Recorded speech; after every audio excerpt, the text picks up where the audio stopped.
तो शुभ संध्या मोर प्रिय पिला माने आशा करुछि बहुत भलरे थिबे। आज आमे देखिबा ओडिया व्याकरण बहुत गुरुत्वपूर्ण विषय अव्यय। एई विषय रु 2 रु 3 मार्क प्रत्येक परीक्षा रे ही आसुछि। तो भिडियोटी को जम्मा भी स्किप करबनी, पूरा आरंभ रु शेष पर्यंत ही देखिबो।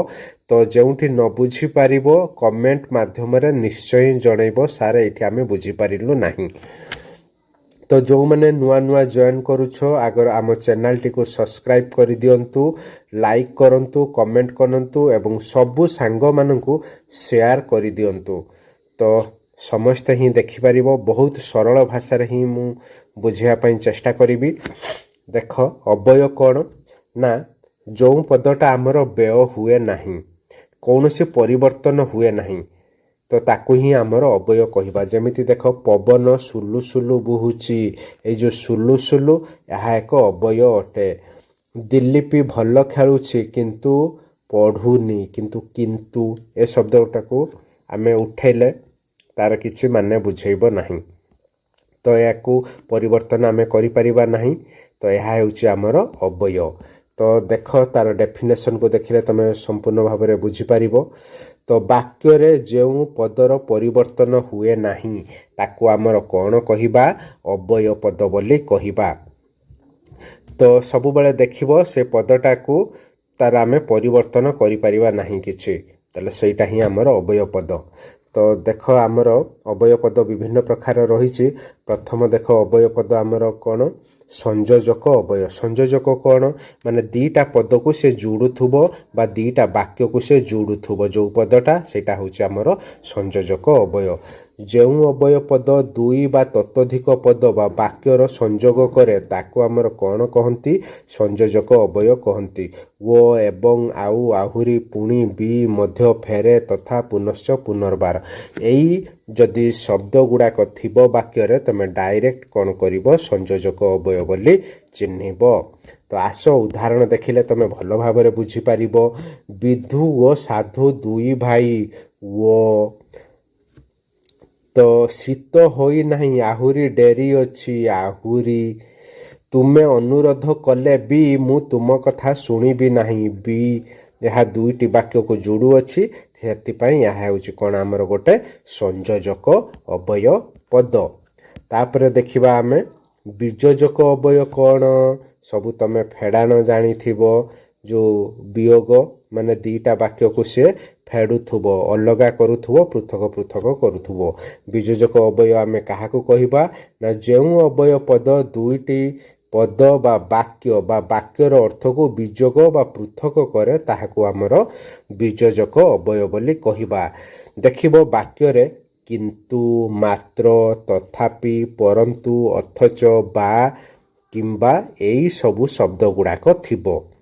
दीटा वाक्य को ई पदटा तो अलगा करिवो। आउ देख से कौन कहिछि उदाहरण, देश स्वाधीन होइछि किंतु लोकंक दुख दूर होइने, किंतु एटा दीटा वाक्य को अलगा करुछि। एते औषध खाइली तथापि देह भल हेउनी, ताले तथापि यह भी मध्य वाक्य दुईटी को अलगा करुअछि।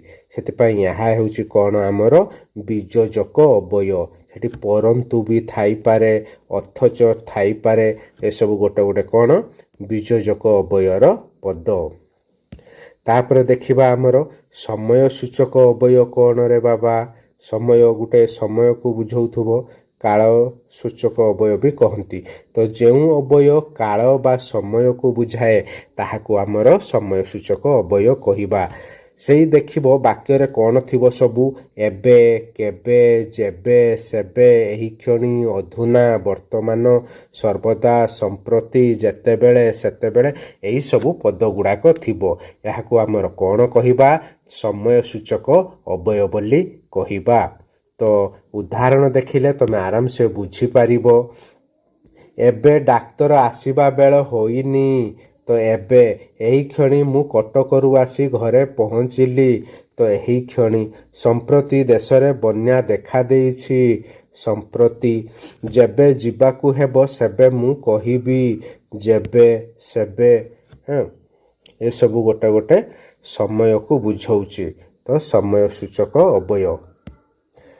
तापर देखिबा आमर संबोधन सूचक अभय संबोधन माने कौन डाकिबा काहाकू संबोधन करिबा ताकू बुझौछि ताले तार संज्ञा कौन हैला ना काहारी को डाकिबा बा संबोधन करिबा पई व्यवहृत अभय पद को आमर संबोधन सूचक अभय बोली कहिबा वाक्य रे देखिबो आमर हे आहे होइए आरे गो आगो लो आलो आबे एई सब शब्द गुडा को आमर व्यवहार हेउथिबो तो उदाहरण देखो हे नारायण आउ केते दिन तुमे कषण देव देखो हे तापर देखो अछि आहे नील शैल प्रबल मत बारण महारत नलिनीब नकुकल दलन आहे नील शैल प्र देखो आहे आमे प्रार्थना रे गाउचंती लो झियो चा कपे आनिलु लो यह भी आमर गोटे गोटे आम डाकुचंती जन को संबोधन यही शब्द माध्यम ताले यह गोटे गोटे कौन आमर है संबोधन सूचक अवय तापर देखिबा संभावना सूचक अवय कौन ना जेउ अवय संभावना प्रकाश करे ताहाको आमर संभावना सूचक अवय कहंती देख वाक्य जदि आमर जदि जेबे काले जद्यपि यही सब शब्द गुड़ाक थिबो आमे ताहा जानिबा जे संभावना सूचक अवय पद उदाहरण देखिला आराम से बुझी पारिबो से वर्षारे जदि आसीबो बड़ हैरान हबो जदि संभावना से आसीपारे न आसीपारे आउ दिने अपेक्षा कर काले किछि भल खबर आसीबो काले खबर आसीपारे न आसीपारे गोटे संभावना को बुझौछि ताले यह हेउछि हमर संभावना सूचक अवय पद तो नेक्स्ट देखिबा कोन निषेधार्थक अवय कोन ना जेउ अवय द्वारा निषेध बा बारण सूचित हुए ताहाको हमर निषेधार्थक अवय बोली कहिबा वाक्य रे केउ केउ सबु शब्द थिबो न ना नचेत नि एई सबु अक्षर गुडाक थिबो थिले आमे जानिबा एहा होछि निषेधार्थक अवय पद उदाहरण देख कौन से कहिछि न कला काम कर नाही न कहिले कूल भासी जाउछि न ना मु सेठाकू जीवी नाही ना पढ़ नचेत परीक्षा कृतकार्य हेबा कष्टकर नचेत सब नास्ति सूचक को बुझौथुबो यह हेउछि हमर कोन गोटे ना निषेधार्थक अवय पद तापर देखिबा कोन हेतुबद्धक अवय कोन ना हेतु माने कोन कारण को बुझौथुबो हेतु बा कारण प्रकाश करुथुबा अवय को हमर हेतुबद्धक कारण सूचक अवय बोली कहिबा वाक्य रे एणु तेणु जेणु सुतरां अतएव काहेकिना ए सबु शब्द गुडाक व्यवहार हेइथिबो उदाहरण देख से सब कौन कहिछि ना काली मते ज्वर होइथिला तेणु मु स्कूल जाई नथिली तेणु धान कटा समय सुतरां मु भ्रमण रे जाई परिबी नाही सुतरां तो ए सबु गुडाक गोटे गोटे कौन हमर कौन हेतुबद्धक अवय कारण को बुझौछि सेतिपय या हेउछि हमर हेतुबद्धक अवय अटे तो आपरे अछि कौन सादृश्यबद्धक अवय तो जेउ अवय सादृश्य को बुझाए सादृश्य माने कौन से एकापरि सिमिलारिटी ताकू आमर सादृश्यबद्धक अवय कहंती वाक्य रे जथा तथा जेपरि सेहिपरि एहिपरि प्राय एमंत जेमंत तेमंत एमिति जेमिति सेमिति एई सबु शब्द गुडाक थिबो उदाहरण देखिले आराम से बुझी पारिबो मिसी जाए जथा प्रभाती तारा रवि किरणे जथा होछि हमर सादृश्यबद्धक अवय मिसी गला तथा अबला सेही नील तरंगे तथा तथाटा हेउछि हमर कोन सादृश्यबद्धक अवय एमिति हेबो बोली मु आगुरु केबे अनुमान करि नथिली तो एमिति या हेउछि एक सादृश्यक अवय परि थिबो प्राय थिबो ह एगुडा को गोटे गोटे कोन हमर सादृश्यबद्धक अवय पद तो विप्सार्थक अवय तापर देखिबा विप्सार्थक अवय कौन कहिला से ବାରମ୍ବାର ଲାଗି ଲାଗିକା ଥିବ ଶବ୍ଦ ଗୁଡ଼ାକ ତାକୁ ଆମର ବିପସାର୍ଥକ ଅବୟ କହିବା। ଯେଉଁ ଅବୟ ବାରମ୍ବାର ଅର୍ଥ ପ୍ରକାଶ କରେ ତାହାକୁ ଆମର ବିପସାର୍ଥକ ଅବୟ ବୋଲି କହିବା। ଏଠି କେଉଁ ସବୁ ଶବ୍ଦ ଥିବ? ବାରମ୍ବାର, ପୁନଃ ପୁନଃ, ମୁହୁର୍ମୁହୁ, ଘନ ଘନ, ଥରକୁ ଥର, ଲଗାତର, ପୁନର୍ବାର, ଆହୁରି, ପୁଣି, ଲାଗ ଲାଗ, ଏଇସବୁ ଶବ୍ଦ ଗୁଡ଼ାକ ଥିଲେ ଆମେ ବୁଝିବା ଯେ ଏହା ହେଉଛି ବିପସାର୍ଥକ ଅବୟ। ଲାଗି ଲାଗିକା ଥିବ ଆଉ ଗୋଟେ ଶବ୍ଦ ଦୁଇଥର ବ୍ୟବହାର ହେଉଥିବ। ଦେଖ ଉଦାହରଣ, ବାରମ୍ବାର ସେ କଥା ମୋ ଆଗରେ କାହିଁକି କହୁଛ? ବାରମ୍ବାର। ମଧୁମେହ ରୋଗୀ ମୁହୁର୍ମୁହୁ ପରିସ୍ରା କରୁଛି। ତୁମେ ଥରକୁ ଥର କେମିତି ଭୁଲ କର ନାହିଁ। ତୁମେ ଥରକୁ ଥର ଏମିତି ଭୁଲ କର ନାହିଁ। ଥରକୁ ଥର, ଲଗାତାର, ଆହୁରି ଆହୁରି, ଏଗୁଡ଼ାକ ଗୋଟେ ଗୋଟେ ଦେଖ ଲାଗି ଲାଗିକି ଅଛି, ବାରମ୍ବାର ଅଛି, ତାହେଲେ ଏଗୁଡ଼ାକ ଗୋଟେ କ'ଣ ଆମର ବିପସାର୍ଥକ ଅବୟ। ତାପରେ ଦେଖ ଆମର ବିସ୍ମୟ ସୂଚକ ଅବୟ କ'ଣ? ଗୋଟେ ତୁମ ମନର ଭାବନା, ଗୋଟେ ଷ୍ଟ୍ରଙ୍ଗ ଫିଲିଂ, ଗୋଟେ ଯେଉଁଟା ଏକ୍ସକ୍ଲାମେଟରୀ ସେଣ୍ଟେନ୍ସ ଇଂଲିଶରେ ପଢ଼ୁଛ ସେଇ ସବୁ ଶବ୍ଦ ଗୁଡ଼ାକ ଆସିବ। ଯେଉଁ ଅବୟ ଦ୍ୱାରା ହର୍ଷ, ବିଷାଦ, ଘୃଣା, ପ୍ରଶଂସା, ବିସ୍ମୟ ଆଦି ମନର ଭାବ ପ୍ରକାଶ କରେ ତାହାକୁ ଆମର ବିସ୍ମୟ ସୂଚକ ଅବୟ ବୋଲି କହିବା। କେଉଁ ସବୁ ଶବ୍ଦ ଥିବରେ? ଆହା, ହା, ହାୟ, ଓ, ଓହୋ, ଛି ଛି, କି, ସାବାସ, ବାହାବା, ଇହି, ଏଇସବୁ ଶବ୍ଦ ଗୁଡ଼ାକ ଥିବ ଆମର ବିସ୍ମୟ ସୂଚକ ଅବୟ ପଦରେ। ଉଦାହରଣ ଦେଖିଲେ ଆରାମସେ ବୁଝିପାରିବ। ହା ରାମ, ହା ରାମ, ଛି ଏମିତି କଥା କୁହନ୍ତି। ଓ କି ଯନ୍ତ୍ରଣା, କି ପିଲାଟାଏ ଇଏ ମୋ, ବା କି ସୁନ୍ଦର ଖେଳ, ବା ଏ ଶବ୍ଦ ଗୁଡ଼ାକ ଆମର ବିସ୍ମୟାର୍ଥକ ଅବୟ ପଦ। ତାପରେ ଦେଖିବା ଆମର ବିକଳ୍ପାର୍ଥକ ଅବୟ। ବିକଳ୍ପ ମାନେ କ'ଣ? ଅନ୍ୟ ବାଟ, ଯାହାଦ୍ୱାରା ବିକଳ୍ପ ଅର୍ଥ ପ୍ରକାଶ ପାଏ ତାହାକୁ ଆମର ବିକଳ୍ପାର୍ଥକ ଅବୟ କହିବା। ତାର କେଉଁ କେଉଁ ସବୁ ଶବ୍ଦ ଥିବ ବାକ୍ୟରେ? ବା, ଅବା, କିମ୍ବା, ଅଥବା, ନତୁବା, ନଚେତ୍, ଏହିସବୁ ଯଦି ଶବ୍ଦ ଗୁଡ଼ାକ ଥିବ ଆମେ ବୁଝିବା ଏହା ହେଉଛି ବିକଳ୍ପାର୍ଥକ ଅବୟ ଅଟେ। ଉଦାହରଣ ଦେଖ ଆରାମସେ ବୁଝିପାରିବ। ଦେବାନନ୍ଦ ବା ଶିବାନନ୍ଦ କେହି ହେଲେ ଆଜି ଆସିବେ। ଏଠି ବା ଅଛି। ତୁମେ ଅବା ତପନ ମୋ ପାଇଁ ପଦେ କହିଥାନ୍ତ। ତୁମେ କହିପାର ନା ତପନ ବି କହିଥାନ୍ତା, ଯିଏ ବି କହିଥିଲେ ହେଇଥାନ୍ତା, ତାହେଲେ ଅବା। ଧନ କିମ୍ବା ଯୌବନ ଚିରସ୍ଥାୟୀ ନୁହେଁ, ଏହା ହେଉଛି କ'ଣ? କିମ୍ବା। ଏଇଗୁଡ଼ାକ ଆମର କ'ଣ ଗୋଟେ ଗୋଟେ ବିକଳ୍ପାର୍ଥକ ଅବୟ ଅଟେ। ତାପରେ ଦେଖିବା ଆମର ଭକ୍ତି ସୂଚକ ଅବୟ।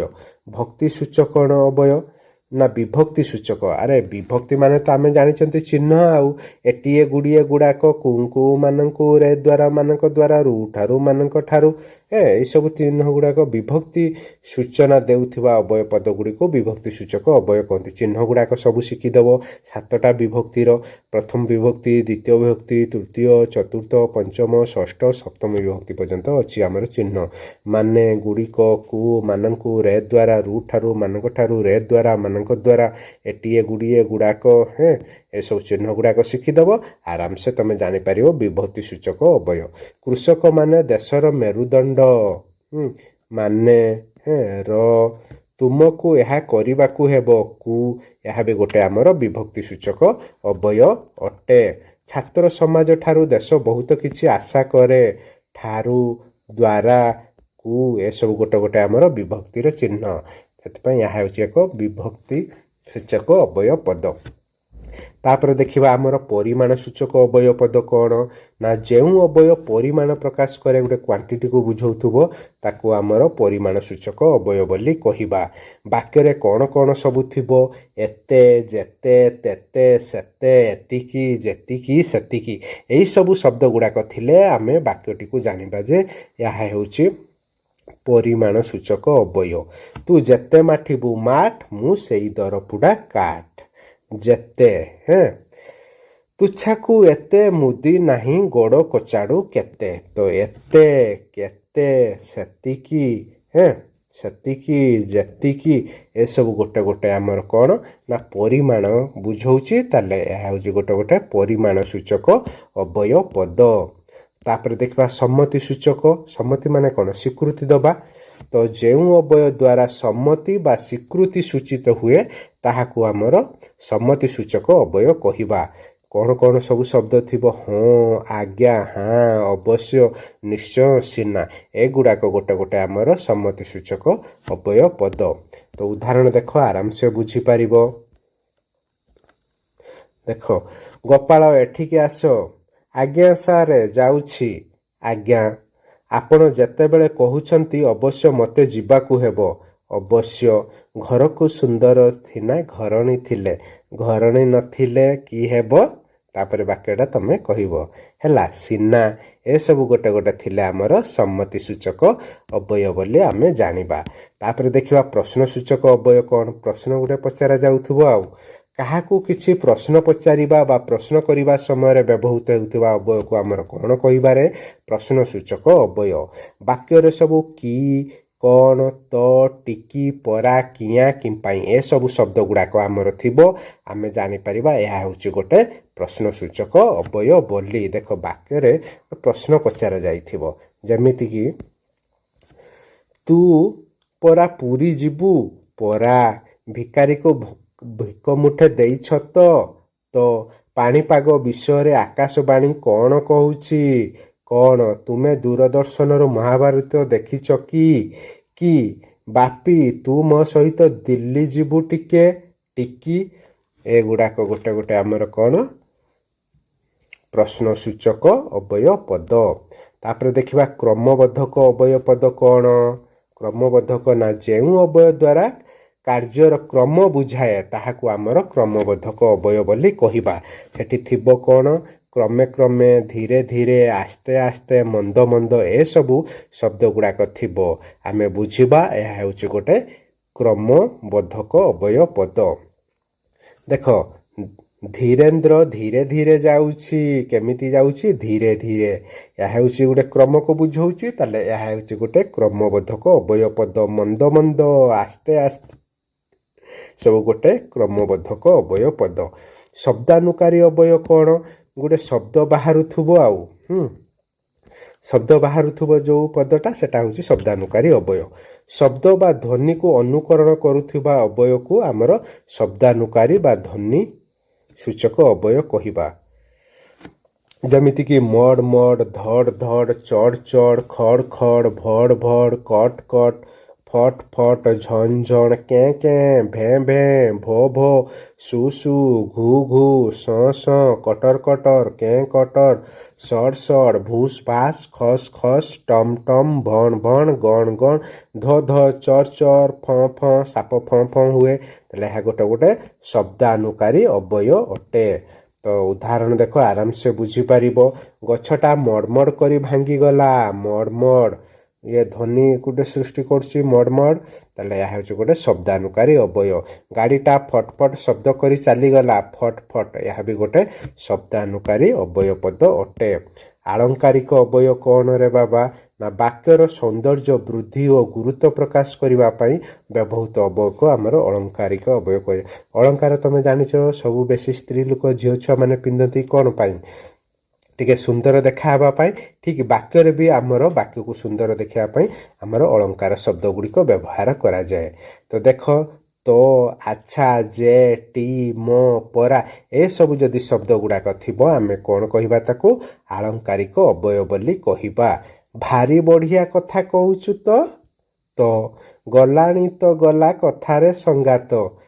ତ ଏସବୁ ଶବ୍ଦ ଗୁଡ଼ାକ ଥିଲେ ଆମେ ଜାଣିବା ଯେ ଏହା ହେଉଛି ଏକ ଆଳଙ୍କାରିକ ଶବ୍ଦ ଅଟେ। ତାପରେ ଅଛି ଦେଖିବା ପଦାନ୍ୱୟୀ ଅବୟ। ଏଇଟା ପ୍ରାୟତଃ ଶେଷ ବୋଧେ। ଆହୁରି ଅଛି ପଦାନ୍ୱୟୀ ଅବୟ କ'ଣ ରେ ବାବା? ପଦାନ୍ୱୟୀ କ'ଣ? ନା ଯେଉଁ ଅବୟ ପଦ ଯୋଗେ ବିଶେଷ୍ୟ ପଦ ବିଭକ୍ତିଯୁକ୍ତ ହୁଏ ଏବଂ ବିଶେଷ୍ୟ ପଦ ସହିତ ଅବୟ ପଦର ସମ୍ପର୍କ ଥାଏ ତାହାକୁ ଆମର ପଦାନ୍ୱୟୀ ଅବୟ ବୋଲି କହିବା। ତାର ବିଶେଷ୍ୟ ପଦ ସହିତ ଯେମିତି ସମ୍ପର୍କ ଥିବ। କେଉଁ କେଉଁ ଶବ୍ଦ ଥିବ ବାକ୍ୟରେ? ବିନା, ପ୍ରତି, ସହ, ଅପେକ୍ଷା, ସହିତ, ନିମିତ୍ତ, ପର୍ଯ୍ୟନ୍ତ, ଛଡ଼ା, ତୁଲ୍ୟ, ପରି ଏସବୁ ଶବ୍ଦ ଗୁଡ଼ାକ ଥିବ ଯଦି ଆମେ କହିବା ତାହା ହେଉଛି ଏକ ପଦାନ୍ୱୟୀ ଅବୟ ପଦ। देख वाक्य देखिले आराम से बुझी पारिबो व्यक्ति अपेक्षा देश बड़ अपेक्षा एडा होची व्यक्ति सहित कौन गोटे संपर्क स्थापन करुती विशेष सहित ताले या होची हमर पदान्वयी अव्यय पद पितामाता परी आउ संसार रे किए अछि परी देख पितामाता सहित आर संपर्क रही ताले या होची हमर पदान्वयी अव्यय पद तापर देख पद विकारी बा निरर्थक अव्यय अरे निरर्थक कौन अर्थ जोटा नथिबो आ जो अव्यय तार किसी अर्थ नथिबो ताले जेउ अव्यय पद विकृत अवस्था मूल पद सहित युक्त होई सही पदर अर्थ रे न्यूनता दिए स्वतंत्र पद भाव अर्थहीन होता है ताकू आमर पद विकारी बा निरर्थक अव्यय कहिबा फमी झिला बाकर बाकिरी साठ कटा हका हाकरा पिच रोई गंडा पछ ए सब शब्द गुड़ाक थिबो तार किसी अर्थ बुझौथबनी जेमिति कि देख पिला झिलार संसार छाड़ी कुआडे जाई हेउनी झिलार किसी अच्छे पिला तो माने जानिचंते हमर पुओ झियो छोट छुआ को हमर पिला कुआ जाउची तो झिला माने कौन झिला किसी नाई ताले या होची हमर कौन पद विकारार्थक अव्यय पद विकारी बा निरर्थक अव्यय देख आउ चाकिरी बाकिरी किछि नाही निजे किछि धंदा खोज बाकिरी चाकिरी तो आम जानी जो जॉब करते बाकिरी कौन बाकिर किसी अर्थ ना ताला हूँ आमर निरर्थक अव्यय पद आराम से तुम बुझीपार बेस किसी कष्ट ना तो आउ गए देख उपसर्ग अव्यय कौन उपसर्ग अव्यय आमर जानिच 21टा जो अच्छी कौन 20टा सॉरी 20टा उपसर्ग अच्छी प्र परा अप सम नि अधि सु निर उत परि प्रति अब अनु बि अत अपि उप आ यही सब शब्द गुड़ाक जदि थिबो ताले ताहा हेउची हमर उपसर्ग अव्यय अटे आराम से चिन्हि पारिबो ए शब्द गुड़ाक टिके 5 थर पढ़ी दबो आराम से मन रहिबो तो मु आशा करूछि भिडियोटी बहुत भलो लागिथिबो आपनकु तो शेयर करबा को जम्मा भी भूलिबनी आउ सब्सक्राइब तो निश्चय करिवे हृदय गोटे गोटे लाइक करिवे सबु सांग मानकु शेयर करदेवे आउ जदि किछि न बुझी पारिथिबो कमेंट माध्यम रे निश्चय जणाइबे तो धन्यवाद।